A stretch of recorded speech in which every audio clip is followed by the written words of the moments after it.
Good afternoon. My name is Bob Elias, and as chairman of the speakers program, I'd like to welcome you to our 7th lecture of the quarter. Today we have with us Gwen Davis, who is the best-selling author of The Pretenders. Ms. Davis was born in Pittsburgh, Pennsylvania in 1936, and later attended Bryn Mawr, where she wrote songs and sang them at shows and proms. In the early 50s... All of this? You really trapped into doing all of this? Yeah, I'm going to do the whole thing. Oh, no. Mercy. In the early 50s, she went to Paris and sang in Parisian nightclubs to keep from starving.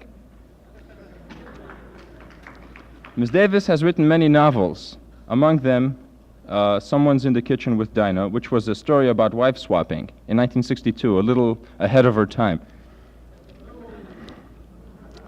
She has also written War Babies, Best Laid Plans, Sweet William, and her most recent work is Touching, which is about the failure of personal communication. Ms. Davis's topic today is nude therapy. And right, and a question-answer period will follow right after her lecture. It gives me great pleasure now to introduce Ms. Gwen Davis. So, hi. Can I lower this a little bit so I can see people? Thank you. First of all, I would like to thank the Bruin for positioning me directly above Norman Mailer, which is really terrific. I have to write Gloria Steinem about that. I thank all of you for coming here. I took a writing course here with Bob Kirsch more years ago than I care to remember, and he told me I should be a novelist, and having a very great need for approval, I listened to him. And he said, why don't you write a book about your experiences in the post-James Dean era in Hollywood? So having this serious need for approval, 2.5 weeks later I had completed Naked in Babylon, and he wrote a letter to Doubleday saying that in all my years of reviewing, this is the finest first novel I have ever read. And she writes Rings Around Francois Sagan, and unfortunately I did not die that day because it took me 3 years to get the novel published. They want me to talk about nude therapy because the setting of Touching takes place at a nude encounter marathon. But lest you think I was going for sensationalism, the reason why I set it at a nude encounter marathon was I was concerned with the plight of the bright woman in the Leisure Society, with apologies to Mr. Mailer, and her search for fulfillment, and I did all the things that the bright ladies were doing. I hoped I was doing all the things that the bright ladies were doing. I have 2 children and a very full work schedule and a very nice husband, and so I went to Synanon and played the game and did as much work as I could out there, and I went to the fundraising groups, and then quite by chance I went to a nude encounter because a journalist friend of mine said, if you're going to see what everybody's doing these days, you better go there and see it. I went against the advice of everybody with any sense at all that I knew. My husband did not mind my going because he said it was for research, which made me very happy because had he been there, I would have died of embarrassment. The curious thing about the nude encounter therapy is that it is more easy to strip your body in front of strangers than it is to strip your emotions in front of people you know.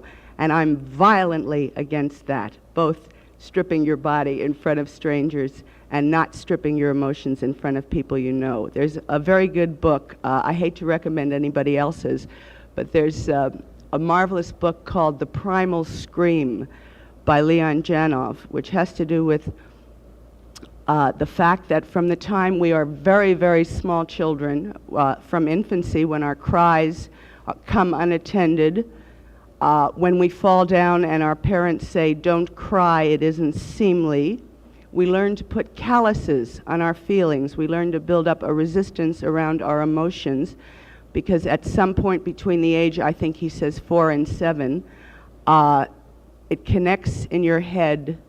They don't like me the way I am, therefore I'm going to become the person that they want me to be, so I'll get the love and the approval. And that, I think, basically is the sadness of the parent-child relationship. that goes on to become the basic sadness of the marital relationship, because you have a tendency to fall into what Gloria Steinem would be happy to call in front of Mr. Mailer role-playing. For a man to weep would be feminine. For a woman to have ambition or feel any sense of wish for accomplishment would be aggression, and therefore be labeled masculine. And I'm all for the ripping off of labels from everything, including the mattresses that say do not remove under penalty of law.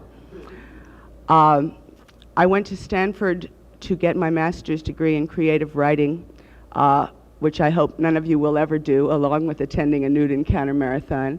And my teacher, who shall be nameless because he should be, said to me, "What do you want a degree in higher education for?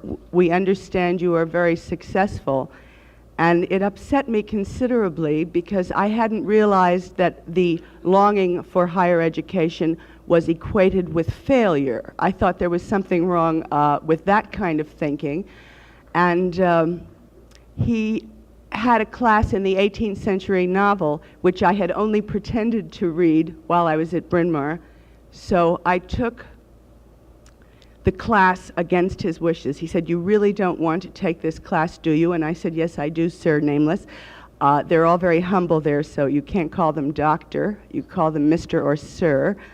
And I said, "I'm very anxious to read the 18th century novel." So he said, "But you're in my writing class and you're very successful. You don't really want to read the 18th century novel." And I said, I do. So I went to the class, and his first lecture was from his 1934 PhD. The notes were intact and yellowing. And he began his lecture with, what was the first novel in the English language? And a few people said Pilgrim's Progress, and a few people said something else. And I raised my hand, I think it was 5 minutes after the hour, and I said Troilus and Cressida, by Chaucer. And he went very, very pale and started to shake and said, "Why?" And I said, "Because it was the first time that emotions were attributed to people that the author could not possibly have known. And that's my definition of a novel." And he said, "Class dismissed," because that was the punchline. And it was supposed to come at 5 minutes to the hour. So my success in the 18th century novel was not, I am sad to say, as happy as it was in the 20th century novel. But I'm going to do a very bold and daring thing, because I'm really not used to speaking. I like talking to people, and I'm interested in personal communication. And I think that the biggest problem, as I saw it in 1960, which is quite a while ago, with the big university, is that you really don't have a chance to talk to whoever is talking. You don't have a chance to question and answer enough. So I'd really just rather answer any questions you have about writing, or how you finally make it, which is a terrible process, and even after making it, so-called making it in the professional world, you go on to deal with the fact that publishers are going to turn out to be a lot like your professors, and they are not going to hear you either.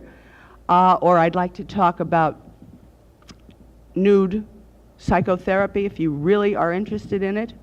I find it terrifying.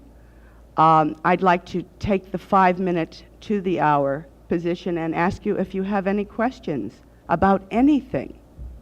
We have a mic on the side that they can use. There's a mic on that side that you can use. Nobody has any questions about anything. You're all fulfilled as human beings. That's fantastic. Maybe if you raise your hands, we can get the mic to you.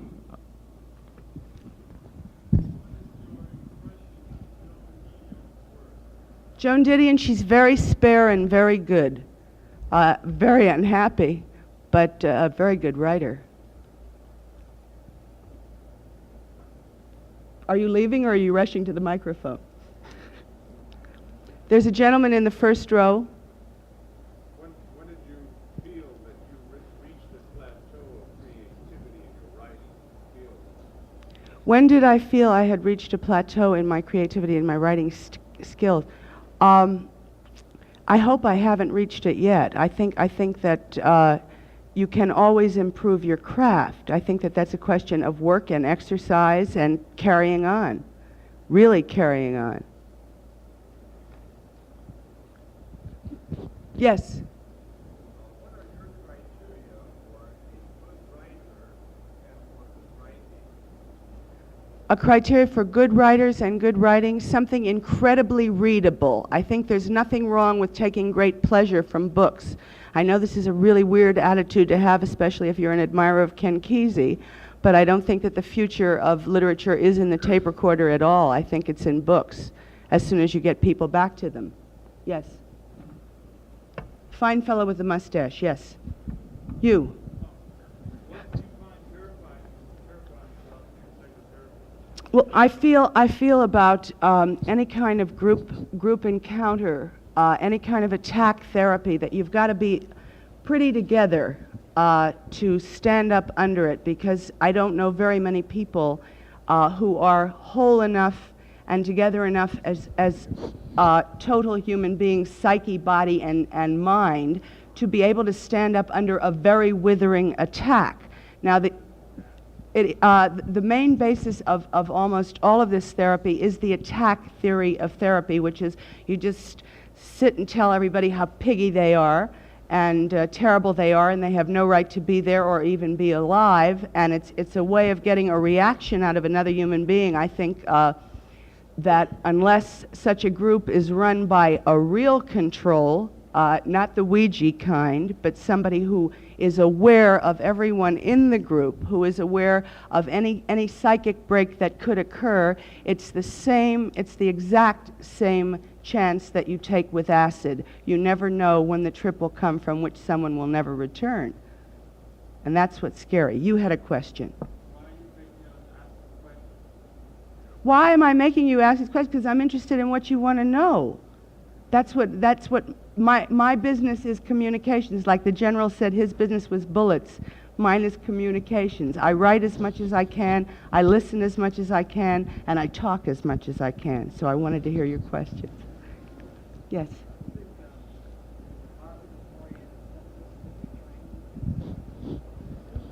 I'm sorry, I can't hear you.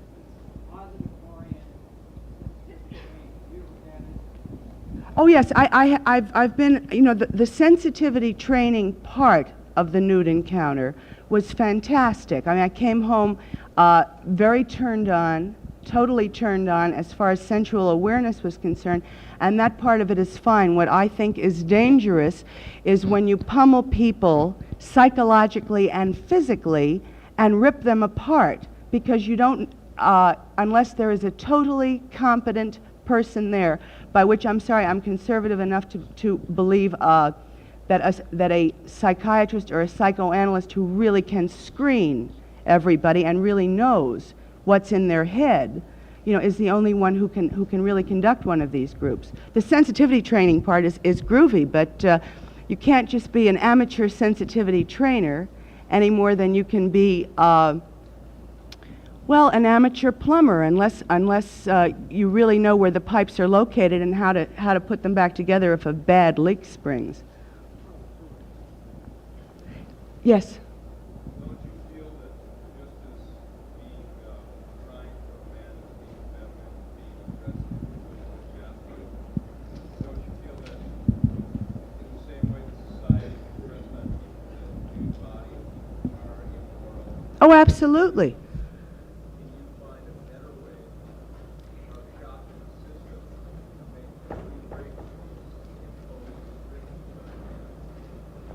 Well, I think the whole hang-up about nudity is a very Victorian one, and as most of you know, we are still living in the Victorian era, as liberated as things have become. I think that pornography is finally going to become outdated because there is much more liberalism going on. I think that so much of the country has been taught to believe that titillation is cutesy-poo and desirable, and as a result of that, the nude encounter group is just another form of sensationalism And the person in charge, the local guru, might say it's a way of freeing you from yourself, but I think that it's still another freak fringe thing that's going on, because people are terrified of reaching out to one another and saying, I have needs, I have wants, I feel anguish, I need to be able to relate to you on a one-to-one basis, and I can't. I think that's the big problem.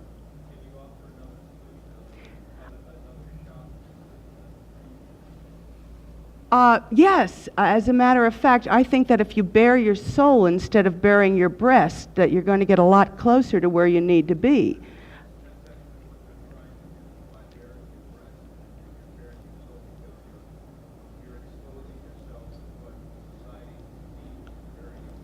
Well, I wish I could believe that, except I was there, and the one that I attended, the particular nude encounter session that I attended, did not stop there. It went on to definite freakouts, attempted murders, and things that I don't care to witness in my lifetime, and I hope that none of you want to see either. I think that that everything you need to know about a nude encounter marathon is in Touching, and I really would recommend it rather than go, not just because it's very important to me to sell books so we can cancel the SST and all little things like that.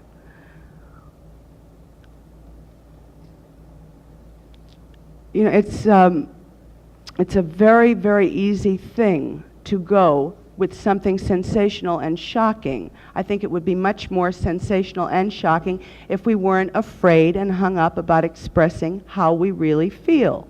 The worst you can be is rejected. And there's always the possibility that somebody might accept you. And that's very exciting. Yes, please.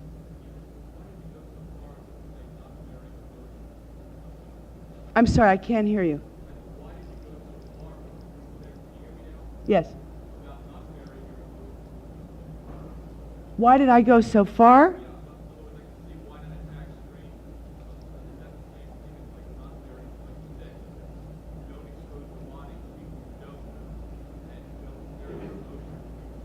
Oh, no, I said exactly the opposite. I said yes, I said it is much easier to bare your body to people you don't know than to bare your emotions to people you do know. And I am in favor. I'm not saying, you know, you should have any hang-ups about nudity, but I'm just saying that the big thing that's got to happen with personal communications is that we've got to learn to express ourselves and not be afraid to say, I'm in pain, to someone you know and care about, or you hope cares about you.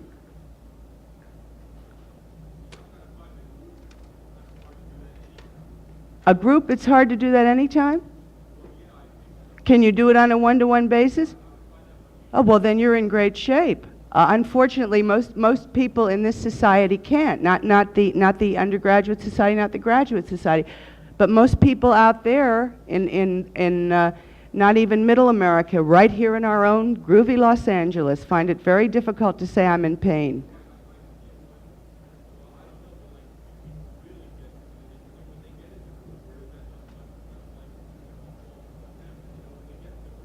Well, they can come back all very shaken up and aroused and say, I'm finally in touch with myself, and I can get in touch with everybody else, and then they behave exactly as they did before if they're not totally freaked. No, I don't mean to take a position against groups as long as they are supervised by somebody who really knows what they're doing. But a lot of the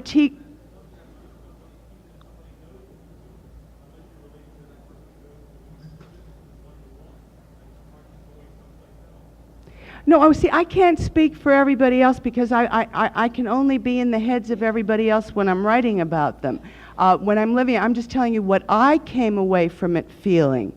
I'm not attacking all groups per se, because there are very good groups. I think eventually the peer group is going to substitute in this country for the home as we now know it. I think it's probably what's going to make all the difference to everyone who's disoriented is finding a good peer group. But there's a difference between a peer group and a carelessly gathered commune and a dangerously collected encounter.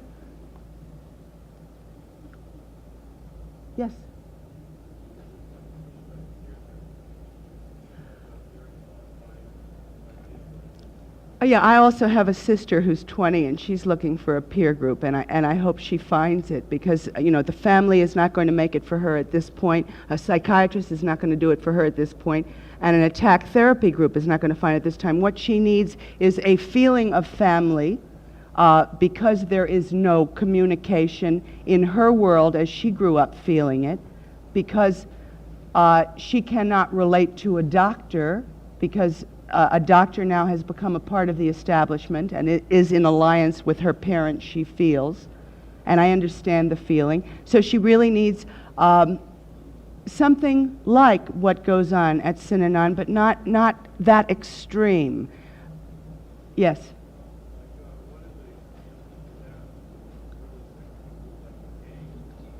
A gang. Well, there are good gangs and bad gangs, like there are good guys and bad guys. And I know a few psychiatrists who said that there are children around who have terrible parents who've been saved by having terrific people in the neighborhood, terrific kids to play with in the neighborhood. And that's fine. So there's nothing wrong with the good gang, per se. Yeah. Do you want me to just spout some more? Why? I have to ask you a question. Why would somebody be antagonized by my asking them to ask questions? That's so interesting to me. Don't you talk out here? I mean, do you talk to your professors? Do you have meetings with them and everything like they used to in the small schools? So, you have to set up an appointment. Was that why I can't get a spontaneous question? That's so interesting. Oh, a spontaneous question. Fantastic.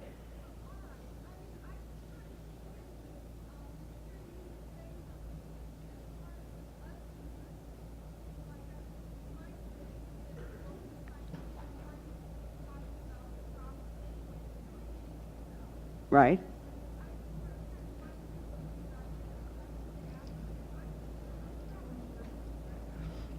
You want a biography? I started to read that biography, but a biography is so boring. You know, it's like tuning yourself in on television. It's he gave you my background. I went to Bryn Mawr by mistake because I had gone to a very progressive boarding school, and because I was very defiant of any system that I was involved with, I decided to rebel against the group and go to Bryn Mawr just to spite them, because everybody was going on to light fires at the University of Chicago. And I was the only one who didn't go. When I got to Bryn Mawr, naturally, I didn't study, because that was the way to behave against the system there. But in spite of it, I graduated.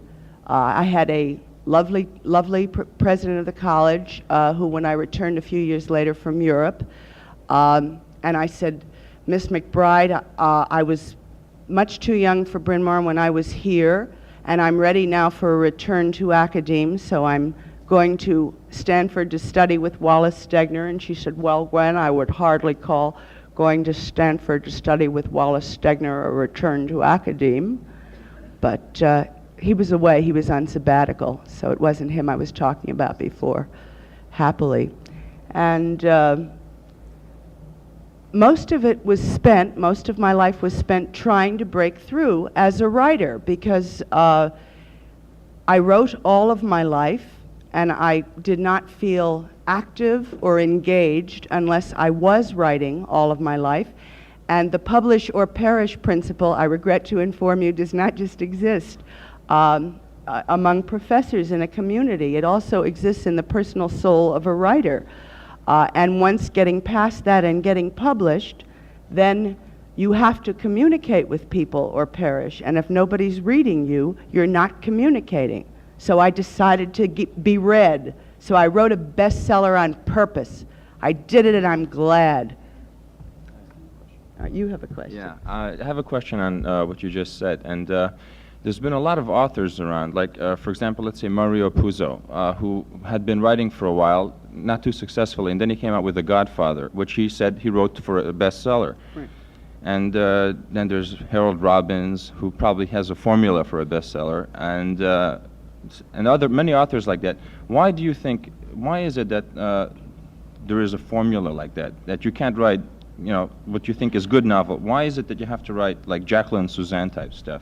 No, I never have, but the whole point is that in 1966, I wrote a really super book called Sweet William, which was about a student rebellion at a co-ed progressive boarding school. And the publisher said, well, it's very whimsical, but there could never be such a thing as student rebellion, which in retrospect seems a little amusing. But Mario Puzo is a good friend of mine and a very good writer who wrote a wonderful book called The Fortunate Pilgrim, which nobody ever read. So Mario determined to use his gift as a storyteller, which is a gift that he very much does have, and write a sensational book. And he read The Pretenders. We became friends through our writing. He read The Pretenders and called me and said, you can't fool me, kid. He said, you wrote The Pretenders for the same reason that I wrote The Godfather, but the good writing is undisguisable. Fortunately, it was disguisable to the mainstream of America, who thought that it was a sensational novel and didn't buy it because it was well written or funny or witty or any of the things that perceptive critics thought it was. They bought it because they thought it was a groovy thing to do on a summer day, was settle down into a corner with the pretend. I think that that's over. I think that when San Francisco went topless, the police raided all of the cafes, and business was fantastic. And then San Francisco went bottomless as well as topless, and the police didn't come, and neither did the audience. And I think when you have an end to repression, then you have lack of interest in something that is there all along. And I think that sensationalism is over. I think people are ready now for a good story, but it took a long time to do it.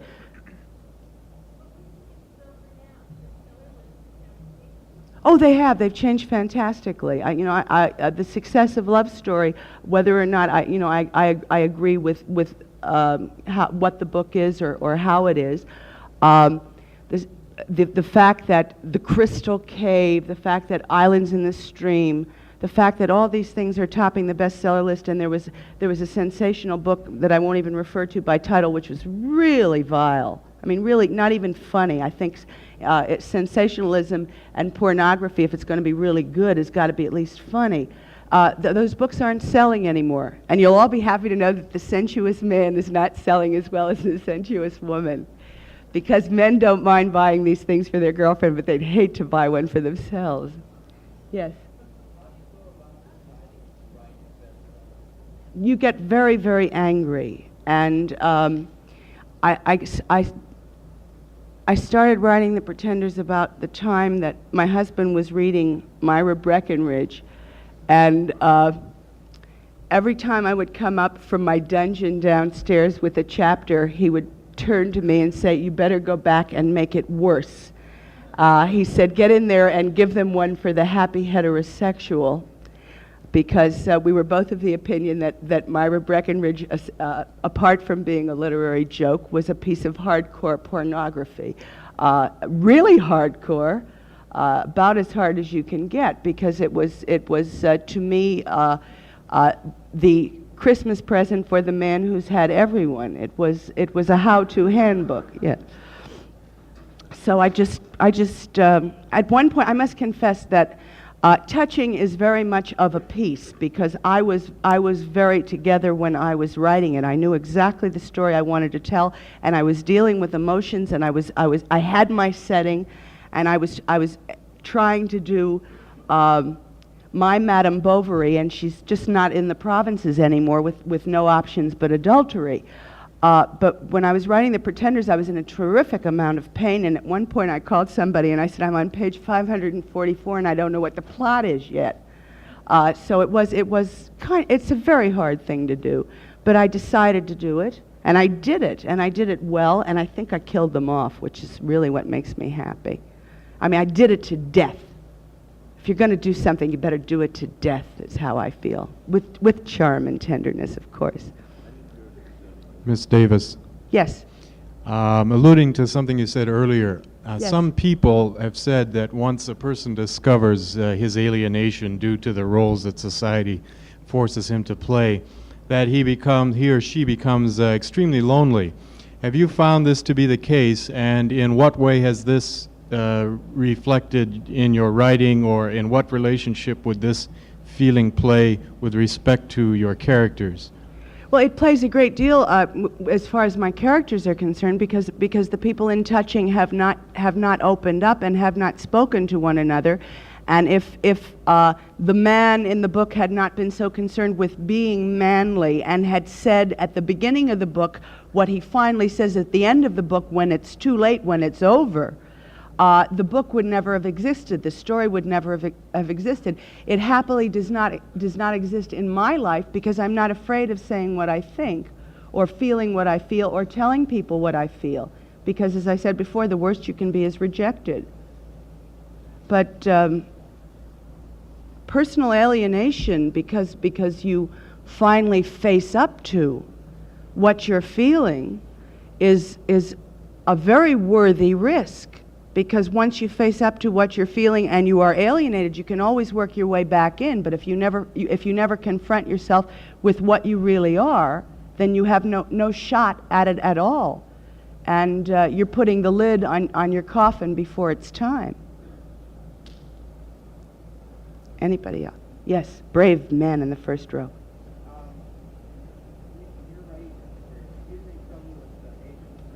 I have had nothing but trouble with agents.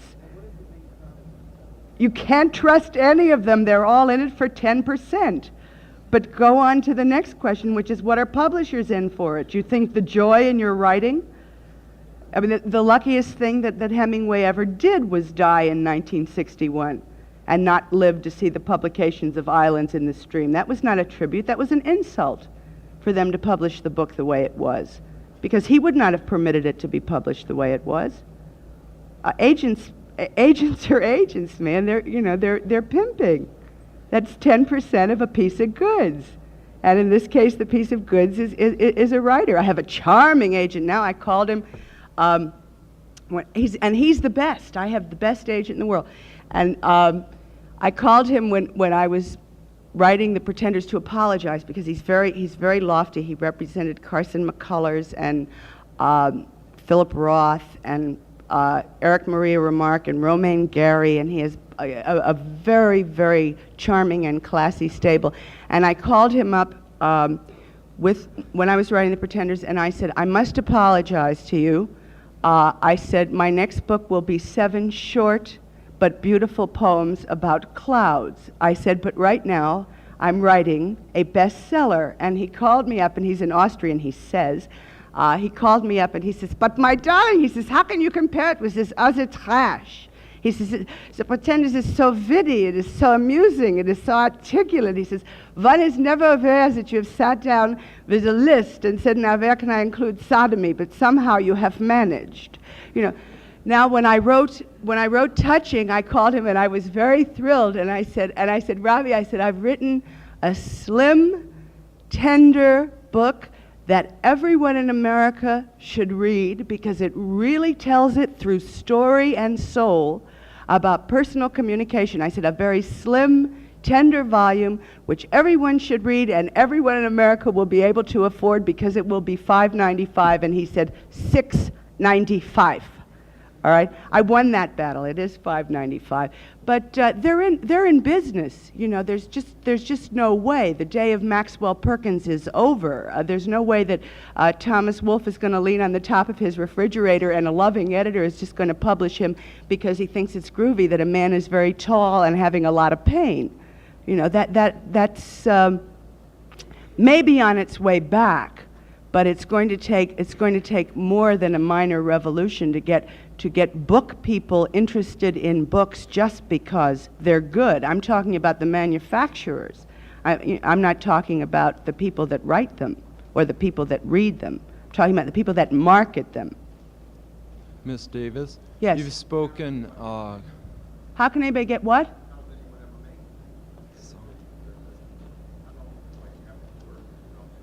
Oh, well, no, it isn't that. No, there are different forms of coercion. There's courting the literary establishment, which is one way, which is a way that I could not take, because that's compromising myself on a personal basis. I can write with forked typewriter. I can't speak with a forked tongue. And you make it by hanging in, man. That's all I can tell you. You just have to really hang in and really fight, and it's like a war. It really is like a war. And as I am nonviolent, I hate it a lot that it's like a war. Ms. Davis, you've spoken quite a bit about your publishers and the success of your works and the number of your readers. I wonder, in this case, do you respect your work, and do you actually have something to say through it? I didn't hear the last two sentences. Do you Do I respect my work, and do I have to something? respect your publishers? You've spoken so much about them and so little about what you actually have to say.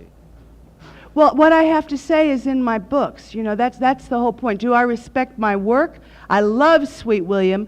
I love Touching. I was vastly amused by The Pretenders because it's very entertaining, but I don't like it. It's not my kind of book. But apparently it was America's.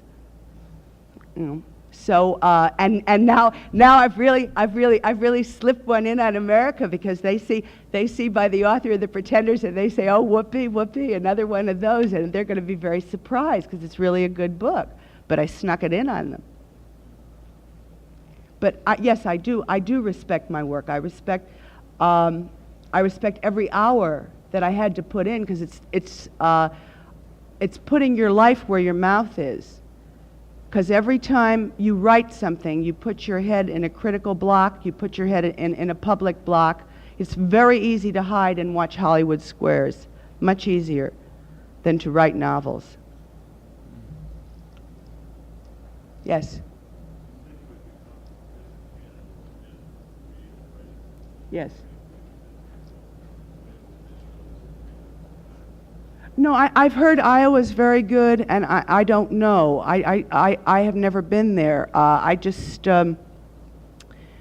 have violent feelings about Stanford because when they said, why do you want a master's in creative writing when you're successful, it really put me off. I wanted to send a copy of a letter that they wrote to that effect to the Ford Foundation, who had just given them $10 million for higher education. I really think that bright people should go on to higher education. Isn't that silly?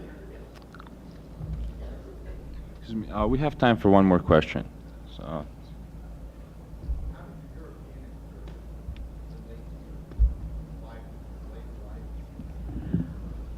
Very little. The reason why I sang in a nightclub in Paris, and I wish you hadn't said that, was that I arrived in Paris filled with the Hemingway Fitzgerald dream of purity and art and everything wonderful, and I said, I don't want to see another American, I don't want to speak another word of English.